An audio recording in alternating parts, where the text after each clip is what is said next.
ಮಹಿಮೆ ಸಾಲದೆ ಇಷ್ಟೇ ಮಹಿಮೆ ಸಾಲದೆ ಅಹಿಶಯನನ ಒಲುಮೆಯಿಂದ ಮಹಿಯೊಳೆಮ್ಮ ಶ್ರೀಪಾದರಾಜರ ಮಹಿಮೆ ಸಾಲದೆ ಇಷ್ಟೇ ಮಹಿಮೆ ಸಾಲದೆ.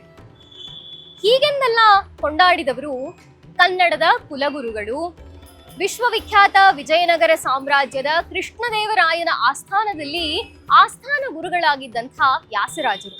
ಅವರು ಕೊಂಡಾಡಿದ್ದು ಬೇರೆ ಯಾರನ್ನೂ ಅಲ್ಲ, ಅವರಿಗೆ ವಿದ್ಯಾದಾನ ಮಾಡಿದಂಥ ಸಾಕ್ಷಾತ್ ವಿದ್ಯಾಗುರುಗಳಾದ ಶ್ರೀಪಾದರಾಜರನ್ನು. ಯತಿಗಳಲ್ಲಿ ಯತಿಶ್ರೇಷ್ಠರಾಗಿ ರಾಜರಲ್ಲಿ ರಾಜರಾಗಿ ಮೆರೆದ ಶ್ರೀಪಾದರಾಜರನ್ನ ವ್ಯಾಸರಾಜರು ಹೀಗೆಲ್ಲ ಕೊಂಡಾಡಿದ್ದಾರೆ. ಶ್ರೀಪಾದರಾಜರು ನೆಲೆಸಿರುವುದು ಬೆಂಗಳೂರಿನಿಂದ ಕೇವಲ 100 ಕಿಲೋಮೀಟರ್ ಅಂತರದಲ್ಲಿ ಮುಳುಬಾಗಿಲಲ್ಲಿ.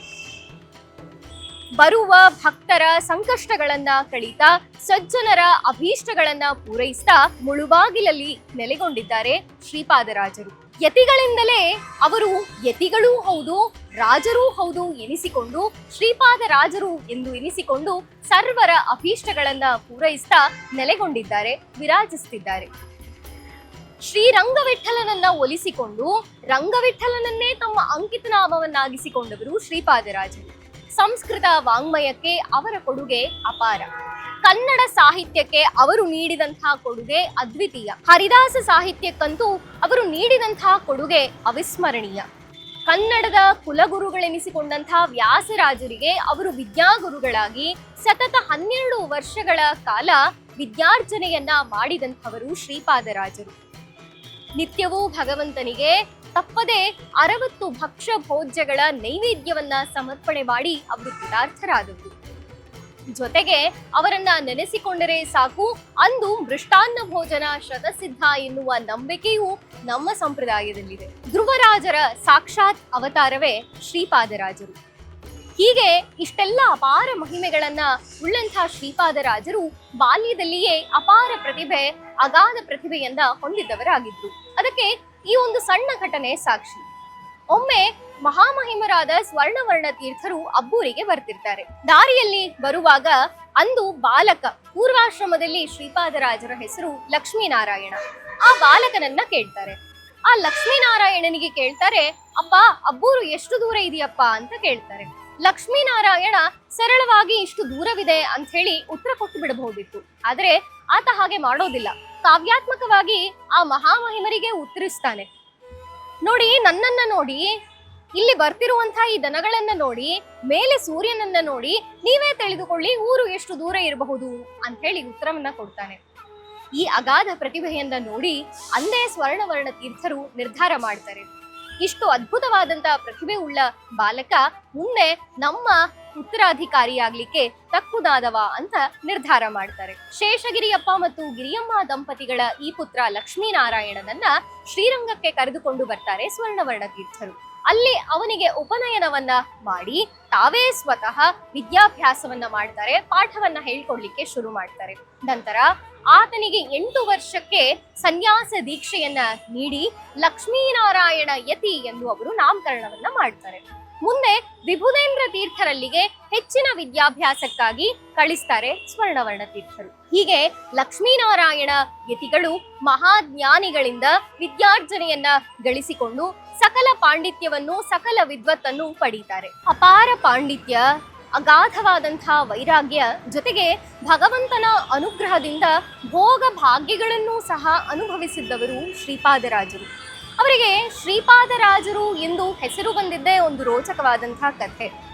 ಭೋಗವನ್ನು, ಭಾಗ್ಯಗಳನ್ನು, ಜೊತೆಗೆ ಯತಿಶ್ರೇಷ್ಠ ಧರ್ಮದ ಆಚರಣೆಗಳನ್ನು ಒಟ್ಟೊಟ್ಟಿಗೆ ಮಾಡಿದಂತಹ ಶ್ರೀಪಾದರಾಜರಿಗೆ ಎಲ್ಲ ಯತಿಗಳಿಂದಲೇ ಇವರು ರಾಜರೂ ಹೌದು, ಶ್ರೀಪಾದರೂ ಹೌದು ಎಂಬುದನ್ನ ಸೇರಿಸಿ ಶ್ರೀಪಾದರಾಜರು ಎಂದು ಕರೆಸಿಕೊಂಡು ಅದೇ ಪ್ರಶಸ್ತಿಯ ಹೆಸರಿನಿಂದ ಪ್ರಸಿದ್ಧರಾಗ್ತಾರೆ ಲಕ್ಷ್ಮೀನಾರಾಯಣ ತೀರ್ಥರು. ಅವರ ಮಹಿಮೆಗಳು ಅಪಾರ. ಒಮ್ಮೆ ವಿಜಯನಗರದ ಸಾಳ್ವ ನರಸಿಂಹನಿಗೆ ಬ್ರಹ್ಮಹತ್ಯಾ ದೋಷ ಬಂದಾಗ ಶ್ರೀಪಾದರಾಜರು ಕೇವಲ ಶಂಖೋದಕದ ಪ್ರೋಕ್ಷಣೆಯಿಂದ ಆ ಬ್ರಹ್ಮಹತ್ಯಾ ದೋಷವನ್ನ ನಿವಾರಣೆ ಮಾಡ್ತಾರೆ. ಇನ್ನೂ ಒಂದು ಸಲ ಅವರು ಅರಣ್ಯದಲ್ಲಿ ಹೀಗೆ ಸಂಚಾರ ಮಾಡ್ತಿರ್ಬೇಕಾದ್ರೆ ಯಾರೋ ಬೇಡದವರು ಅವರನ್ನ ಪರೀಕ್ಷೆ ಮಾಡುವುದಕ್ಕೋಸ್ಕರ ಅವರ ದಿಕ್ಕನ್ನ ತಪ್ಪಿಸ್ತಾರೆ. ಇವರು ಭಗವಂತನಿಗೆ ನಿತ್ಯವೂ 60 ಭಕ್ಷ್ಯಭೋಜ್ಯಗಳ ನೈವೇದ್ಯವನ್ನ ಮಾಡ್ತಾರೆ. ಪರೀಕ್ಷೆ ಮಾಡೇ ಬಿಡೋಣ, ಇವರನ್ನ ದಿಕ್ಕು ತಪ್ಪಿಸಿದರೆ ಅದು ಹೇಗೆ ಇವರು ಅಷ್ಟೆಲ್ಲ ಭಕ್ಷ್ಯಭೋಜ್ಯಗಳನ್ನ ನೈವೇದ್ಯ ಮಾಡ್ತಾರೆ ನೋಡ್ಬಿಡೋಣ ಅಂತ ಹೇಳಿ ಪರೀಕ್ಷೆ ಮಾಡ್ಲಿಕ್ಕೆ ನಿಲ್ತಾರೆ. ಶ್ರೀಪಾದರಾಜರು ಅನ್ಕೋತಾರೆ ದೇವರ ಇಚ್ಛೆ ಹೇಗಿದೆಯೋ ಹಾಗಾಗ್ಲಿ ಅಂತ ಹೇಳಿ. ಮರುದಿನ ಬೆಳಗಾಗ್ತದೆ. ಇನ್ನೇನು ಇಲ್ಲ ಸ್ವಾಮಿ, ಕೇವಲ ಅನ್ನ ಮಜ್ಜಿಗೆ ಅಷ್ಟೇ ಇವತ್ತು ದೇವರಿಗೆ ಅಂತ ಹೇಳಿ ಸೇವಕರು ಹೇಳಿದಾಗ ಹೀಗೆ ದಾರಿಯಲ್ಲಿ ಒಬ್ಬ ವರ್ತಕ ಬರ್ತಾನೆ ಶ್ರೀಪಾದರಾಜರನ್ನ ಹುಡ್ಕೊಂಡು. ವರ್ತಕ ಬಂದು ಸಾಕಷ್ಟು ವಿಧ ವಿಧವಾದ ಧಾನ್ಯ ಭಕ್ಷ್ಯಭೋಜ್ಯಗಳನ್ನ ಇವರಿಗೆ ಅರ್ಪಣೆ ಮಾಡ್ತಾರೆ. ಆಶ್ಚರ್ಯ, ಹೇಗೆ ಅಂತ ಕೇಳಿದಾಗ, ಸ್ವಾಮಿ ನಾವು ಪ್ರತಿ ವರ್ಷವೂ ಈ ದಿವಸಗಳಲ್ಲಿ ತಿರುಪತಿಗೆ ಹೋಗಿ ಈ ಎಲ್ಲ ಪದಾರ್ಥಗಳನ್ನ ದೇವರಿಗೆ ನೈವೇದ್ಯ ಮಾಡ್ತಿದ್ವಿ. ಆದರೆ ನನಗೆ ನಿನ್ನೆಯೇ ಸೂಚನೆ ಆಯಿತು, ಸಾಕ್ಷಾತ್ ತಿಮ್ಮಪ್ಪನೇ ಹೇಳಿದ್ದಾನೆ ಈ ಎಲ್ಲ ಭಕ್ಷ್ಯಭೋಜ್ಯಗಳನ್ನ ನನಗೆ ತರಬೇಡ, ದಾರಿಯಲ್ಲಿ ನನ್ನ ಭಕ್ತರು ಹೀಗೆ ಅರಣ್ಯದಲ್ಲಿದ್ದಾರೆ ಅವರಿಗೆ ಮುಟ್ಟಿಸಿಬಿಡು ಅಂತ ಹೇಳಿ ನನಗೆ ಸೂಚನೆ ಆಯಿತು, ಅದಕ್ಕೆ ಬಂದು ನಿಮಗೆ ಅರ್ಪಿಸ್ತಿದ್ದೇನೆ ಅನ್ನುವಂಥ ಮಾತನ್ನ ವರ್ತಕ ಹೇಳ್ತಾನೆ. ಹೀಗೆ ಭಗವಂತನನ್ನ ನಂಬಿದರೆ ಸಕಲವೂ ಸಾಧ್ಯ.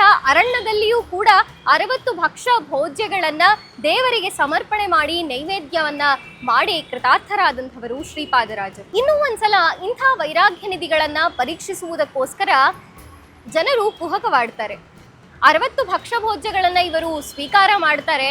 ಆದರೆ ಇವರು ಯತಿಗಳಲ್ಲವೇ, ವೈರಾಗ್ಯದವರಲ್ಲವೇ ಅಂತ ಕೇಳಿದಾಗ ಸಾಕ್ಷಾತ್ ಶ್ರೀಪಾದರಾಜರು ಹೇಳ್ತಾರೆ, ಹೇಗೆ ಅವರು ಊಟ ಮಾಡಿದ್ದರೋ ಹಾಗೆಯೇ ಎಲ್ಲ ಪದಾರ್ಥಗಳನ್ನ ಹೊಟ್ಟೆಯಿಂದ ವಾಪಸ್ ಹೇಗಿತ್ತೋ ಹಾಗೆ ತೆಗೆದಿಟ್ಟು ಅವರ ಮಹಿಮೆಯನ್ನ ಸಾರ್ತಾರೆ. ಇನ್ನೂ ಒಂದು ಸಲ ಮುಳುಬಾಗಿಲಿನ ನರಸಿಂಹ ತೀರ್ಥದಲ್ಲಿ ಬರಗಾಲ ಬಂದು ಎಲ್ಲ ನೀರು ಕೂಡ ಬತ್ತಿ ಹೋದಾಗ ಕೇವಲ ಪ್ರಾರ್ಥನೆಯಿಂದ ಶ್ರೀಪಾದರಾಜರು ಸಾಕ್ಷಾತ್ ಗಂಗೆಯನ್ನೇ ಈಶಾನ್ಯ ದಿಕ್ಕಿನಿಂದ ನರಸಿಂಹ ತೀರ್ಥಕ್ಕೆ ತರ್ತಾರೆ. ಆ ನರಸಿಂಹ ತೀರ್ಥದಲ್ಲಿ ಸ್ನಾನ ಮಾಡಿದವರಿಗೆ ಸಕಲ ಸಿದ್ಧಿಗಳು ಸಾಧ್ಯವಿದೆ ಅಂತ ಹೇಳಿ ಶ್ರೀಪಾದರಾಜರು ಅನುಗ್ರಹ ಮಾಡ್ತಾರೆ. ಕನ್ನಡಕ್ಕಂತೂ, ಕನ್ನಡ ಸಾಹಿತ್ಯಕ್ಕಂತೂ ಅವರ ಕೊಡುಗೆ ಅಪಾರ. ಸಂಸ್ಕೃತದ ಪ್ರಾಬಲ್ಯವಿದ್ದಂತಹ ಕಾಲದಲ್ಲಿ ಕನ್ನಡದಲ್ಲಿ ಸಾಮಾನ್ಯರಿಗೆ ತಿಳಿಯುವಂತೆ ಅನೇಕ ಪದಪದ್ಯ, ಸುಳಾದಿ, ಉಗಾಭೋಗ ಈ ಎಲ್ಲ ಕೃತಿಗಳನ್ನ ರಚಿಸಿ ಸಾಮಾನ್ಯರಿಗೆ ಉಪಕಾರವನ್ನ ಮಾಡಿದ್ದಾರೆ ಶ್ರೀಪಾದರಾಜರು. ಪದ್ಮನಾಭ ತೀರ್ಥರ ಪರಂಪರೆಯ ಯತಿಗಳಾಗಿ ಮುಂದುವರೆದು ಇಂದು ವಿಶ್ವಪ್ರಸಿದ್ಧರಾಗಿ ಶ್ರೀಪಾದರಾಜರು, ಶ್ರೀಪಾದರಾಜರ ಪರಂಪರೆ, ಶ್ರೀಪಾದರಾಜರ ಮಠವೆಂದೇ ಎಲ್ಲ ಕಡೆಯೂ ಜಗಜ್ಜನಿತವಾಗಿದೆ. ಅಂಥ ಶ್ರೀಪಾದರಾಜರ ಸ್ಮರಣೆ ಈ ಸುಸಂದರ್ಭದಲ್ಲಿ ನಾವು ಮಾಡಲೇಬೇಕು. ಅವರ ಆರಾಧನೆಯ ಪ್ರಯುಕ್ತ ಅವರಿಗೆ ವಿಶೇಷ ಪ್ರಾರ್ಥನೆಯನ್ನ ಮಾಡೋಣ, ಸ್ಮರಣೆಯನ್ನ ಮಾಡೋಣ ಅಂತ ಹೇಳ್ತಾ ಇದಾಗಿತ್ತು ಈ ಹೊತ್ತಿನ ವಿಶೇಷ. ನೋಡ್ತಾ ಇರಿ ಅಶ್ವಮಂದಿರ.